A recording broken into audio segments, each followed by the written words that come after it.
ورحمة الله وبركاته. ازيكم حبايبي؟ عاملين ايه؟ يا رب تكونوا بخير. قبل ما نبدأ الفيديو كده صلوا على النبي. اللهم صل وسلم وبارك عليك يا حبيبي يا رسول الله. تعالوا بقى نخش نقولوا عندنا ايه في الفيديو ان شاء الله. تعالوا نعمله محشي مشكل بإذن الله ينول اعجابكم بإذنك يا رب. معايا هنا دي كوسة، معايا كوسة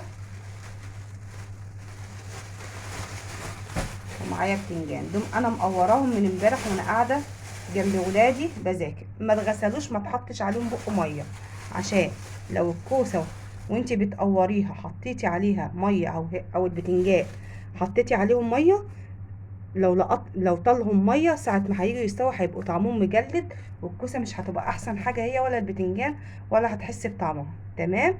يبقى انتي لما تيجي عايزه تقوري الكوسه والبتنجان قبلها بيوم او يومين، اللي انتي تقوريهم وما تحاوليش تخلي الميه تطولهم، عشان الحاجه ما تجلدش منك ويبقى طعمها مش حلو.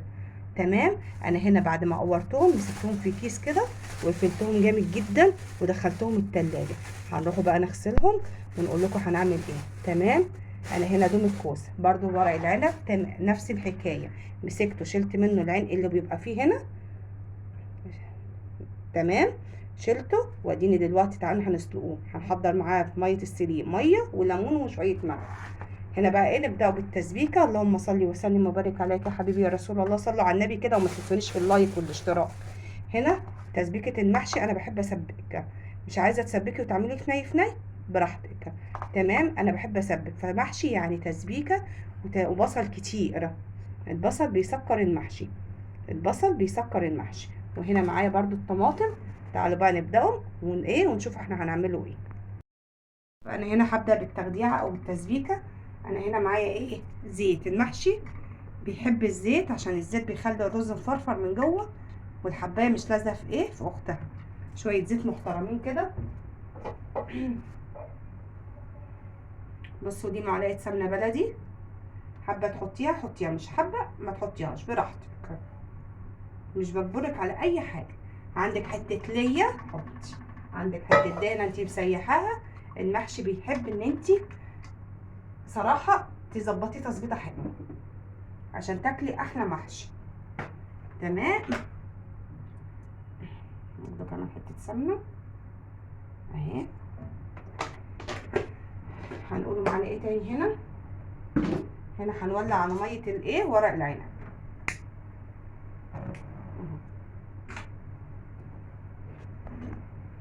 في ورق العنب بقى هحط له ليمون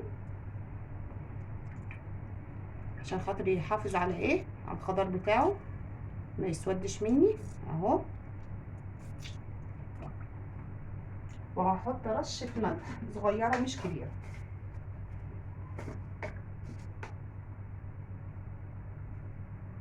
بس هيغلوا بقى ونسلقوا ورق العنب مع بعض. هنستنوا هنا الزيت والسمنه بتوعي يقدحوا عشان ننزلوا بالبصله بتاعتنا. يا بنات هنا الميه بتاعت ورق العنب غلت. هبدا اسقط ورق العنب واسلقه من كل جانب دقيقه، ما نطولش عليه في السليق. بس انا ارصاه كده فوق بعضه عشان لما اجي احشي يبقى مسهل عليا ما يدوخنيش الورق. تمام؟ حد من هنا دقيقه ومن هنا دقيقه. بصوا ما يكملش كمان دقيقه. بصوا ما شاء الله لونه غير وجميل ازاي، تحفه. وهنا معايا البصل الزبده والسمنه بتوعي قدحوا، هنزل عليهم بكميه البصل. ومحدش يستكتر البصل، البصل بيسكر المحشي وبيديله طعم جميل. لا هنزل كل حبه بصل معايا اهو.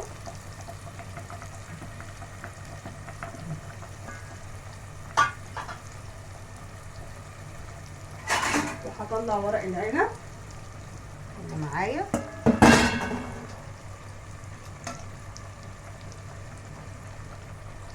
تمام؟ بصوا ما خدش دقيقه، يعني هنا كام ثانيه من الجنب ده وكام ثانيه من بعض. بصوا شايفينه؟ هطلعه واحط غيره. مين بيحب ورق العنب زينا؟ احنا صراحه بنعشقه المحشي.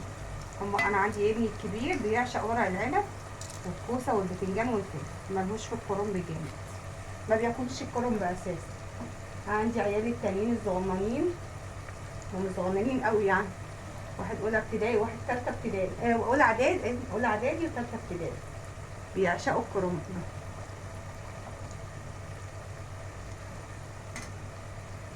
هنا بقى البصله اهي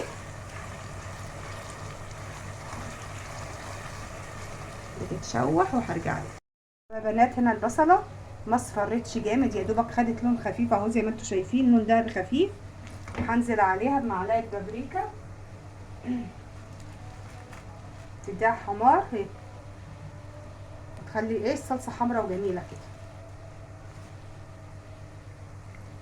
يا دوبك هشوح بس تشويحه. بصوا ما شاء الله ساعه ما نزلت. وهنا هنزل بالطماطم. انا الطماطم دي طحنه فيها ايه، طحنه فيها فصين توم بالعدد ده وقرن شطه احمر حامي. تمام. هنزل بقى عليها بالطماطم.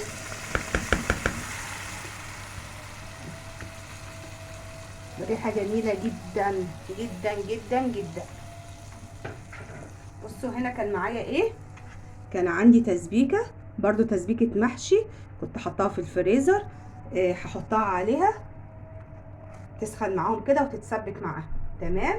مش هحط اي حاجه تاني دلوقتي، ولا توابل ولا اي حاجه، غير لما تتسبك وتشكشك كده ونرجعوا مع بعض ونشوفوا الدنيا فيها ايه. هغطي بقى عليها وهسيبها تتسبك. بصوا بقى يا بنات، تعالوا نفتحوا على التسبيكه اللي ريحتها قلب الدنيا. بصوا ما شاء الله، الله اكبر، نطرة الدهان بتاعها ما شاء الله، الله اكبر. هنا انا حاساها انها كتير على كميه الرز اللي معايا. هعمل ايه؟ بصوا لونها، بصوا البصل ما شاء الله، بصوا كميه الدهان. تعرفي انها اتسبكت لما تنطر كل الدهان اللي انت حطاه. بصوا هعمل ايه، هقلل من التسبيكه شويه لغايه لما اشوف الرز لونه، لون الرز اللي انا محتاجاه ولا لا. بصوا انا خليت اهو، حتى حبه حلوين. هنا بحب انزل بالخضره، مش وما تخافوش وتقولوا اللي هي هتسود، لا ما بتسودش، بل بالعكس بتدي المحشي طعم تحفه، احسن كمان ما بتحطيها وهي نيه. وبعدين ده انا خلاص تسبيكتي ما شاء الله متسبكه، يعني هي مش هتستوي مع الخضره، ده هي يا دوبك تقلبتين والخضره ايه سخنه اهي. بصوا هنزل بقى هنا بالتوابل بتاعتي. في المرحله دي هبدا انزل بالتوابل بتاعتي. والله يا ريتكم معايا وشميتوا الريحه اللي انا شماها دي جميله. هنا هنزل بكميه الملح اللي انا محتاجاها. هملح بقى صلصتي قبل ما ابدا احط الرز.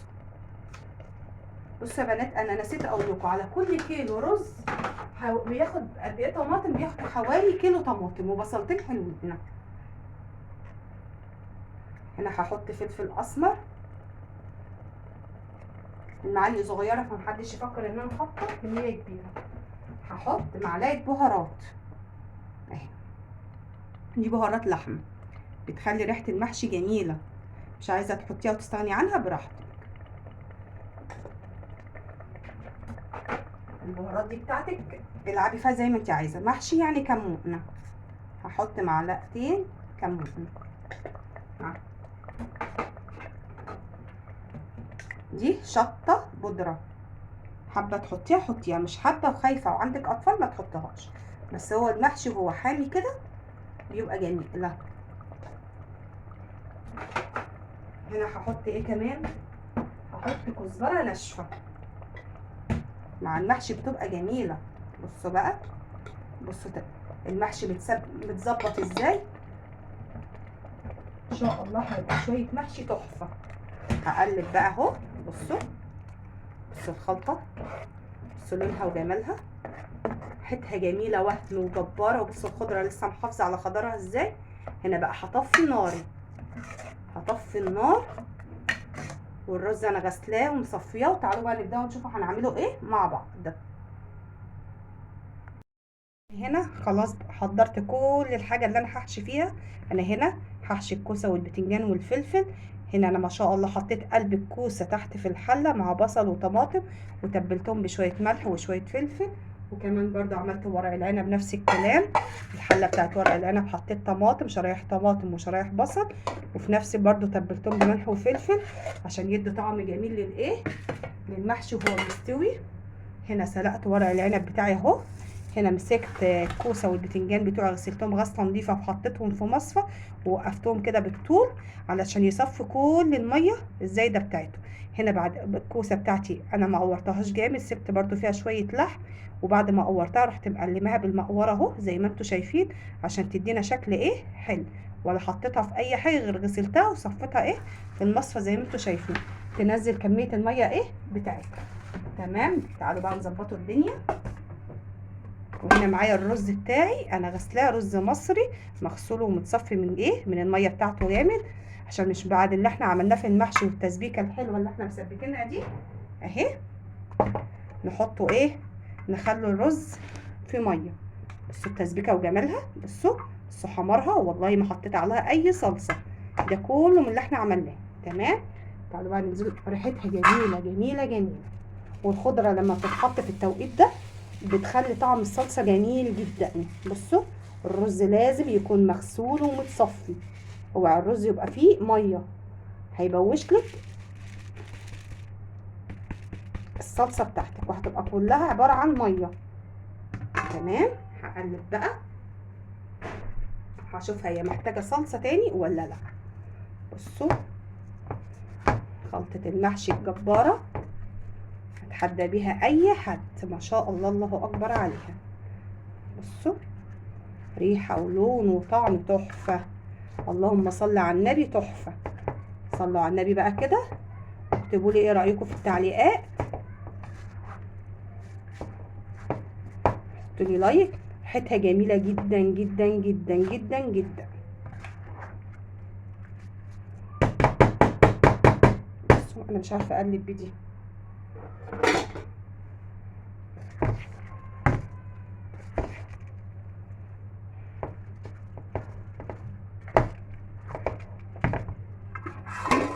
بسم الله، عايزه اوريكم. هحط بس شويه صلصه كمان عشان ابقى مظبطه المحشي بتاعي واخليه لونه احمر كده وجميل. بسم الله ما شاء الله، الله اكبر الله اكبر. صلوا على النبي كده، اللهم صل وسلم وبارك عليك يا حبيبي يا رسول الله. بصوا بقى ما شاء الله الله اكبر، الخلطه بتاعتي ريحتها جميله ولونها، بصوا لونها تحفه والله، لونها احمر والكاميرا ظلمه. يلا بقى بينا، احنا كده خلصنا المحشي، حطينا التوابل وحطينا كله، يلا بينا ايه نسمي الله ونحشو. هنقل بس الخلطه دي في حاجه تانية عشان تبرد. هرجع اعمل تاني معاكم عشان الباب معلش يخبط. بصوا الصبع بتاعي ما شاء الله، بصوا صغير وجميل ازاي. هرجع اعمل معاكم تاني. هرص بقى في الحله بتاعتي اهو. عايزه تحشيه على طبق هوريكي. بصوا انا عندي هنا الورق صغنن مش كبير اهو، وهوريكم ازاي لو الورق صغير. بصوا اهي الورق اهي، شويه رز مشيان اهو وتتني. بس خدت من الطرف ده، الطرف ده اهو، قفلي عليه حلو اهو اهو، واضغطي عليه عشان الصبع بتاعك. بصوا بقى، بصوا بصوا ما شاء الله الله اكبر، صبع الورق العنب بتاعي زغنطته جميل ازاي. بصوا بصوا ماسك نفسه ازاي.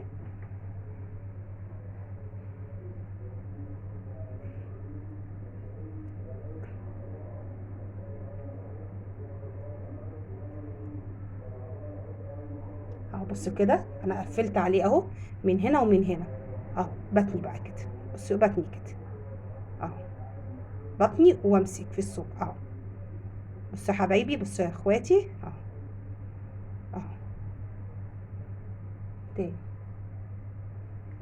طب انا عندي ورقتين صغيرين، بس الورق عندي صغير اهو اهو، مفيش اي مشكله. هاخد ده واحط دي على دي اهي، بحط ورقتين على بعض على قلب بعض كده، وارجع بص اهي واتنيه. محشي ورق العنب سهل، محدش يستصعبه.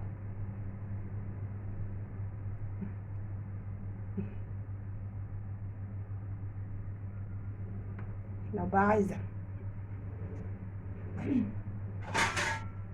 لو انت مش هتعرفي تلفيه على ايديكي، هوريكي في طبق اهو. هجيب لك بس ورقه كبيره اهي. بصوا بتمسكوا الورقه كده اهي اهي، وتحطوا برده شويه رز اهي، وتيجوا تانية من هنا وتانية من هنا اهي، وتكنوا تاني من هنا اهو، وتلموا بقى ايه الاطراف بتاعت الورقه كده اهي، الليتس اهي.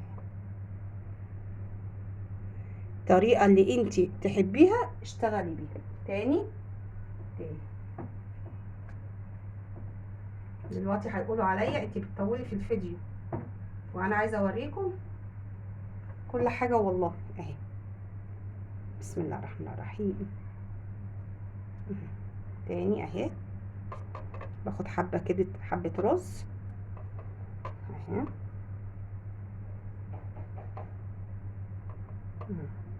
بس انا بستصعب بصراحه، انا بحب طريقه ايدي، بستسهلها وانا ايدي ايه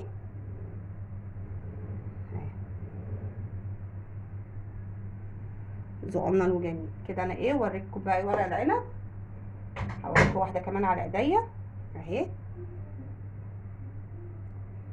شويه رز اهو، تتني من الطرف ده والطرف ده، ترجع تتني اهو.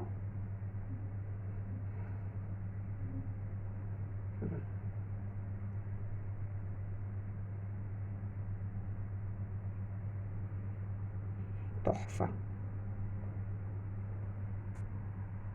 بصوا بقى الكوسه،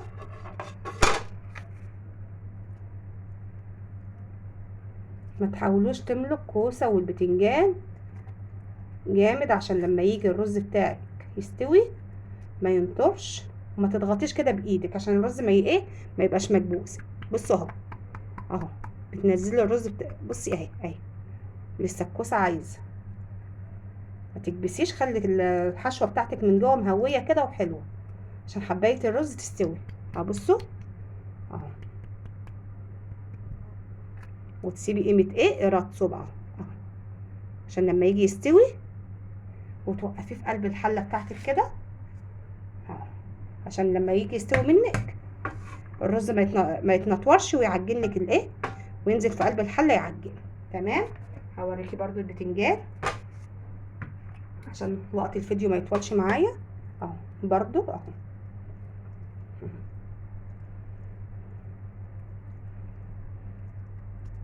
نفس الكلام. بصوا يا بنات اهو، عشان الرز يبقى مهوي من جوه، ولما نيجي نسقيه ما يبقاش ايه الرز محسول وني. برضو هسيب عقله صبع اهو، بصوا فاضيه، عشان لما يجي يستوي يبقى واخد براحه وما ينطرش على الوش. تاني بصوا الكوسه دي صراحه انا ما كنتش جايباها للحشو، انا كنت جايباها احطها في التلاجة على اساس ان انا نعمل طبق خضار منها، فلقيت ولادي قالوا لي يا ماما احنا نفسنا في المحشي، رحت مطلعاها كبيره بقى ولا صغيره اه كله هيتاكل. بس هي كوسه الحشو بتبقى الحجم ده، بيبقى الحجم ده مناسب لها جدا. بس انا كنت منقياها لما اشتريتها كبيره على صغير.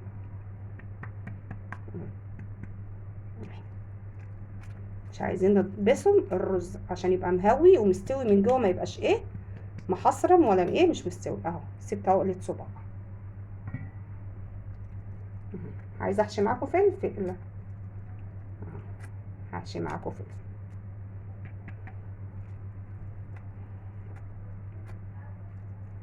بصي الكوسه بقها صغنن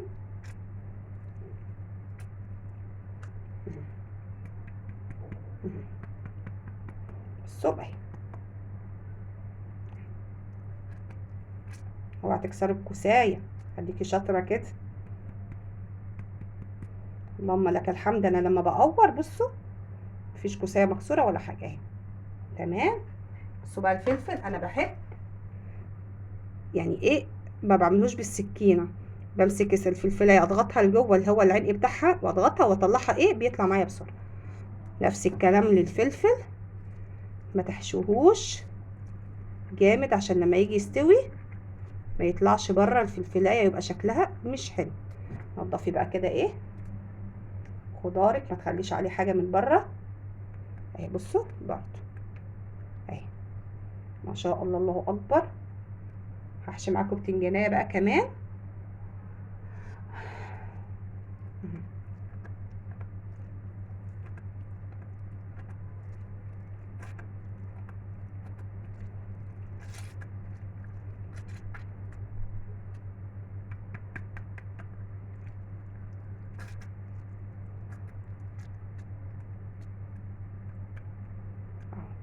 كده بقى ايه هقعد على الارض لان الكميه ما شاء الله ياما، مش هقدر اعملها وانا واقفه، وهرجع لكم لما اخلص المحشي.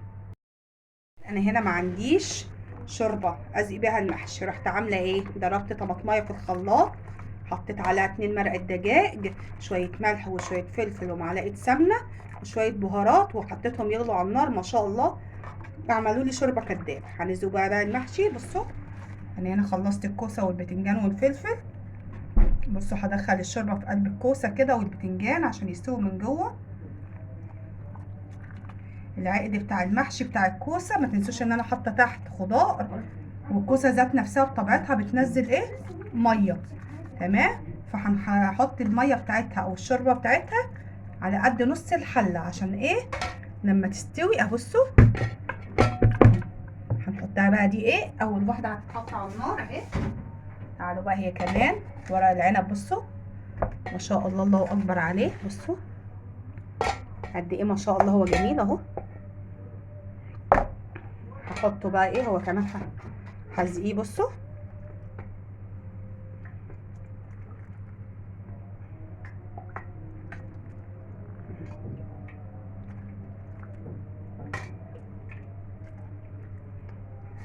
ورق العنب بقى ايه ههزه عشان الشوربه تخش جوه.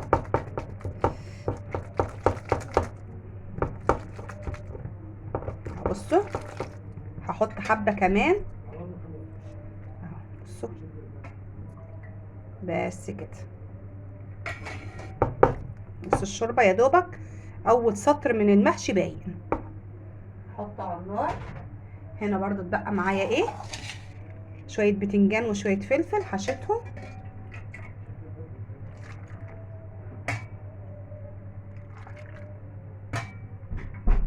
هزقيهم برضو ايه شويه شوربه واحطهم على النار.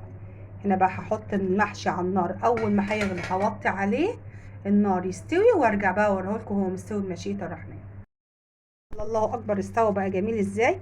هنغرفه مع بعض. بصوا اوبا حطوا لايك. بصوا بقى الحله ما شاء الله اهي.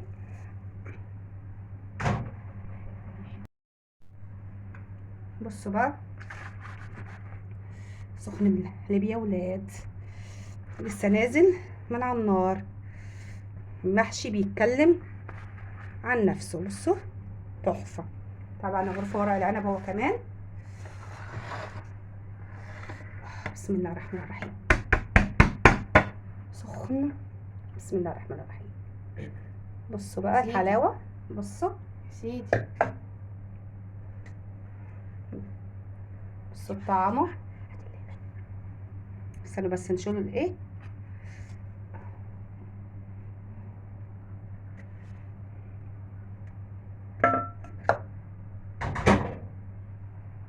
انتوا هربانين ليه. بصوا بقى الحلاوه. بصوا طعمه. بصوا ما شاء الله الله اكبر عليه. بصوا طلعش منها زي ما قلت لكم عشان انا حاشيه صح. ما شاء الله الله اكبر عليه. ممكن اجيب معلقه واوريكم. بصوا هو لسه سخن قد ايه هو مستوي. بصوا بسم الله الرحمن الرحيم. بصوا الرز من جوه مش معجن. جميل جدا ومظبوط. بهاراته مظبوطه. مستوي زبده.